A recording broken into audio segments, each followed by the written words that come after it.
ago, I was inspired to make a leather medieval case inspired by one that I saw at the Cluny Museum in Paris many years ago. I didn't have any wood around that was the size that I really wanted, which is to fit a phone, because it makes a great carrying case when you're at Renaissance Fair or just going to the grocery store. But I did find this. It's a piece of wood that holds a few inkwells, and so I just went for it. Because it's an old stained inkwell, I wrapped it in a little bit of plastic wrap so that the ink wouldn't stain my leather. Grabbed a few rolls of leather and some tracing paper that I had lying around. Watched a few YouTube videos. I found a great tutorial, I'll link down below, and just dove right in. Let's do this.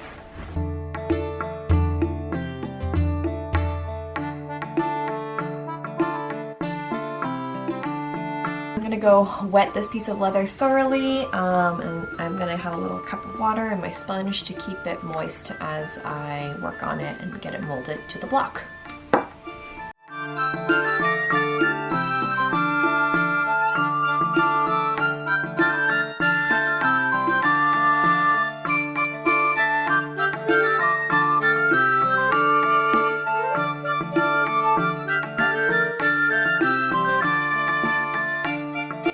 The first layer is done. It's not the neatest, but it does the trick. And the next step will be to cover this with another thin layer of leather. I'm going to glue it on. The first step, I'm going to have to skive all the edges nice and thin so it doesn't create too much additional bulk.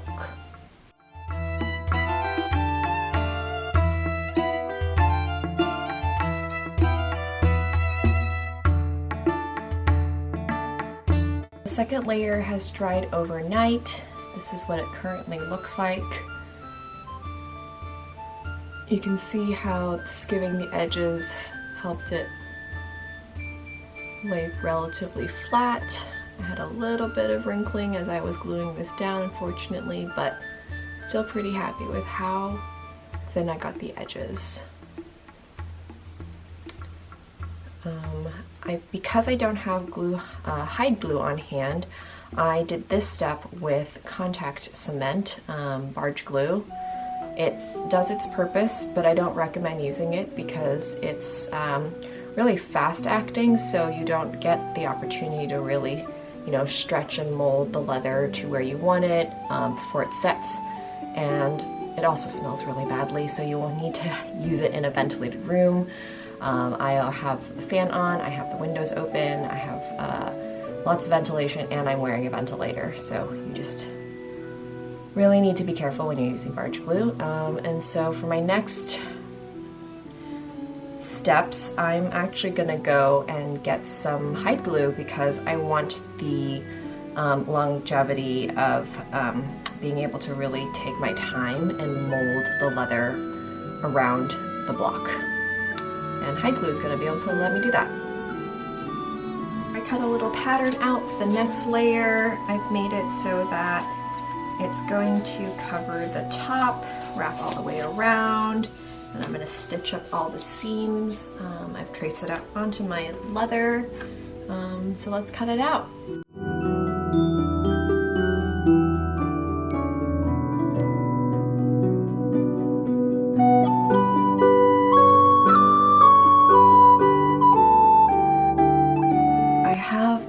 Outer layer of leather prepped.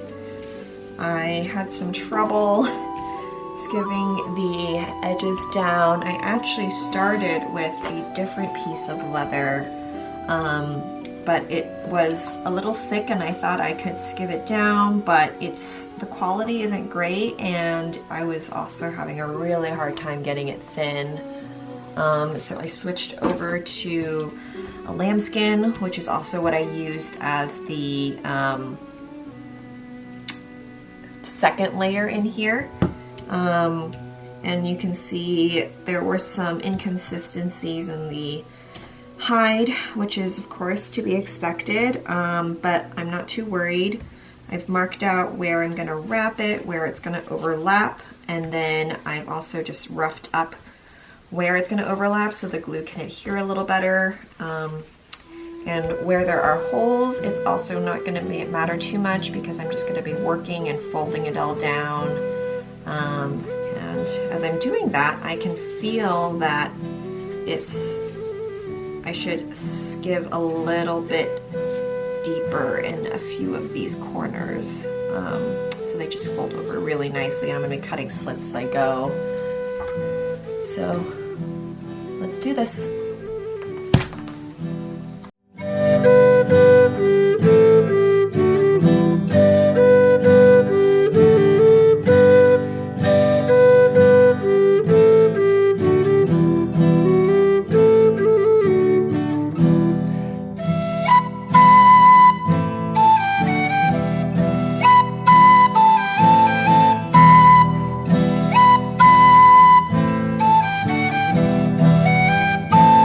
When the case was ready for tooling, I realized I hadn't planned out a design.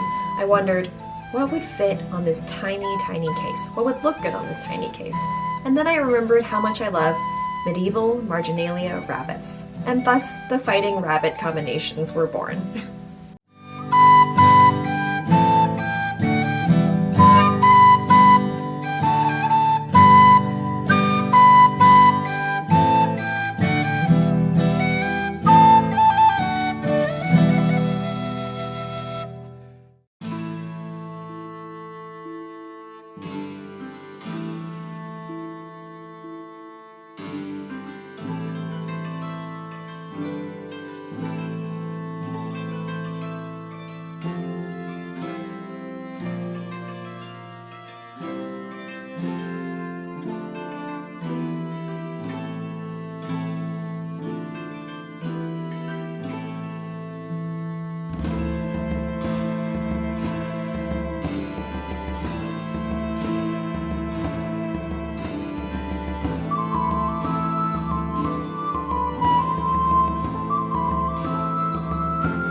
This is the moment of truth to see whether I can separate the lid from the bottom.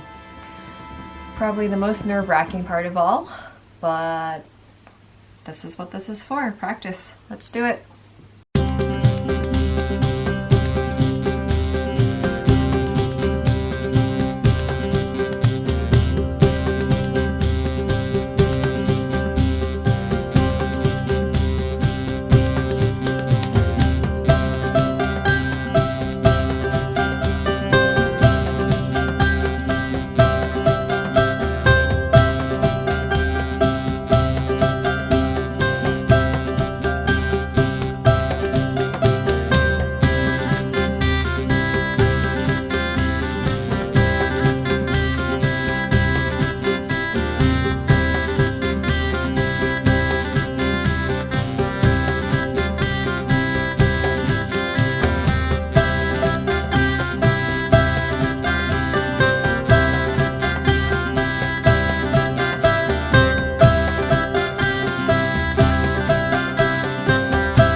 And there we have it, medieval fighting rabbits on a leather case.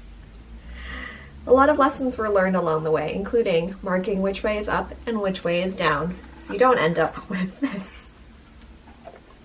But overall, I am thrilled with how this came out, and I can't wait to make it in a bigger size with new designs.